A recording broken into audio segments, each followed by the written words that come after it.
기도하고 말씀토록 하겠습니다. 하나님, 오늘도 주의 말씀으로 하루를 시작합니다. 말씀의 은혜가 가득한 하루가 되게 하시고 우리 사랑하는 성도님들이 하나님을 기쁘시게 하는 믿음으로 나아가도록 함께 하시기를 기도합니다. 성령님, 지금 이 시간 말씀을 통해서 주의 뜻을 깨달을 수 있도록 지혜를 내려주시기를 기도합니다. 지금은 살아계신 하나님의 말씀을 듣기 위해 있습니다. 말씀을 전하는 사람과 듣는 모든 사람들에게 하나님의 은혜가 충만하게 임하기를 원하며 우리를 구원하신 우리 주 예수 그리스도의 이름으로 기도하였습니다. 아멘. 함께 읽을 하나님의 말씀은 구약성경 946페이지 잠언 30장 32절 33절 말씀입니다. 구약성경 946페이지 잠언 30장 32절 33절 말씀입니다.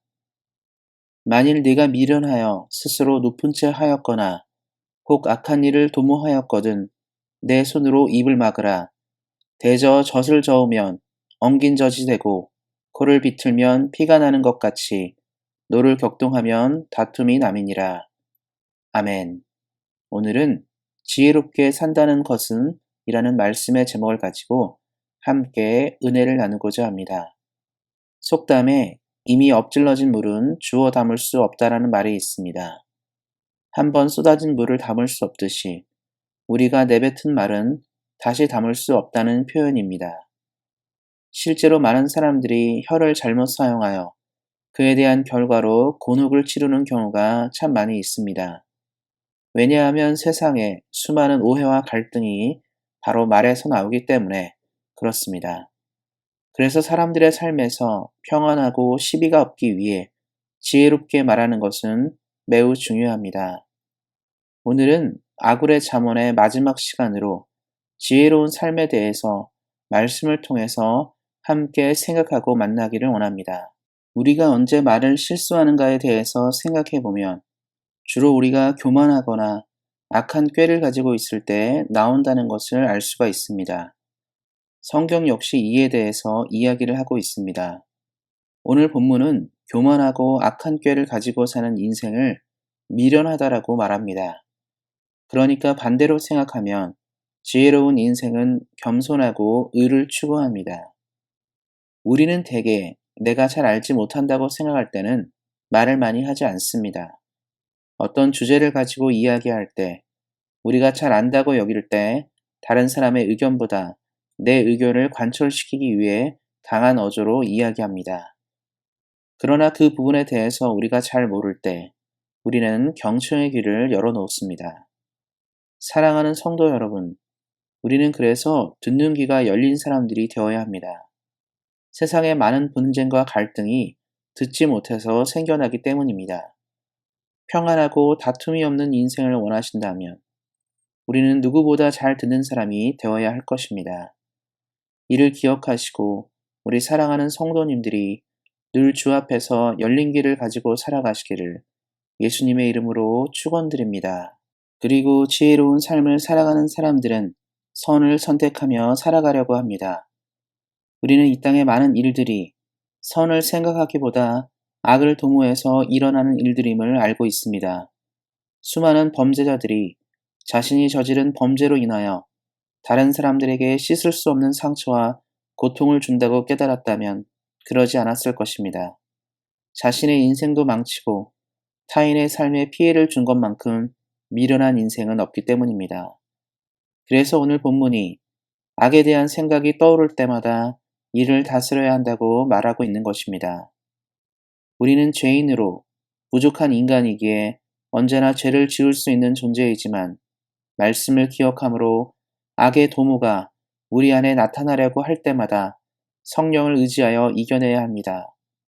우리 사랑하는 성도님들이 언제나 악을 제어하고 의를 따라 사시기를 예수님의 이름으로 축원드립니다.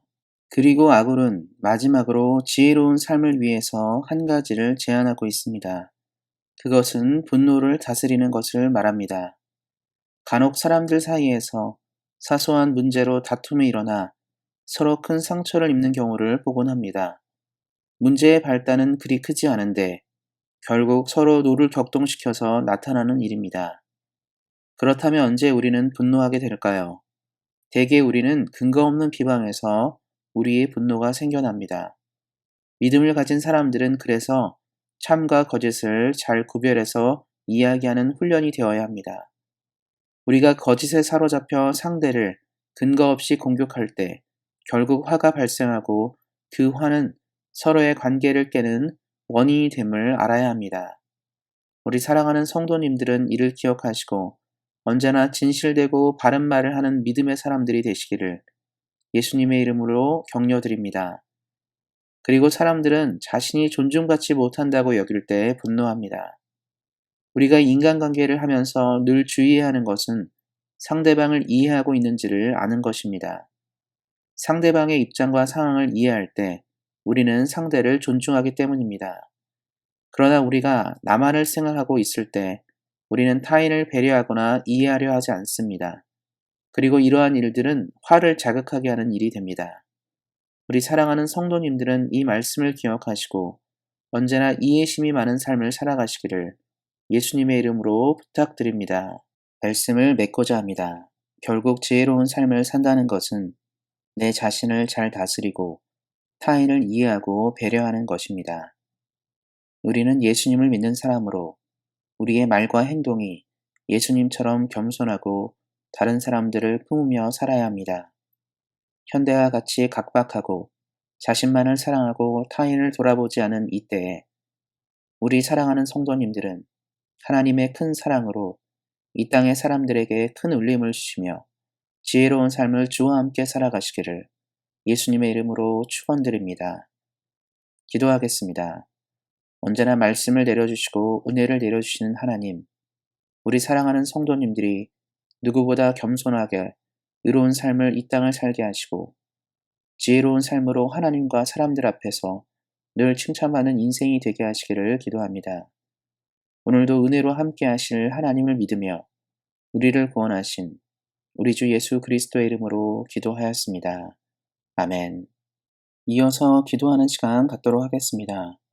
먼저 내일 있을 주일 예배가 하나님께 영광 돌리는 예배가 되도록 기도해 주시기 바랍니다. 그리고 온세한교회가 우리를 불러주신 하나님의 소명과 시대적 사명을 깨닫는 교회가 되도록 기도해 주시기 바랍니다. 성령과 말씀이 충만한 목사님이 교회에 오셔서 하나님의 교회를 잘 이끌 수 있도록 담임 목사 청빙을 위해서 기도해 주시기 바랍니다. 우리 안에 몸이 연약한 분들이 주 안에서 잘 회복될 수 있는 역사가 있도록 기도해 주시기 바랍니다. 특별히 신호정 사모님의 회복을 위해서 기도해 주시기 바랍니다. 그리고 선교지 미얀마에 주의 사랑이 전해져 복음과 소망이 가득한 땅 되도록 기도해 주시기 바랍니다. 우리가 떠나온 조국 대한민국과 우리가 살고 있는 캐나다가 코로나 전국을 잘 대처하고 하나님을 잘 섬기는 나라가 되도록 기도해 주시기 바랍니다. 끝으로 성도님들의 개인 기도 제목 가지고 뜨겁게 기도하는 시간 갖도록 하겠습니다. 우리 사랑하는 성도님들이 말씀처럼 자신을 잘 다스리고 다른 사람들을 돌보는 지혜로운 삶을 살아가시기를 다시 한번 예수님의 이름으로 축원드립니다. 오늘도 말씀 안에서 은혜 안에서 승리하세요. 주의 사랑으로 사랑합니다.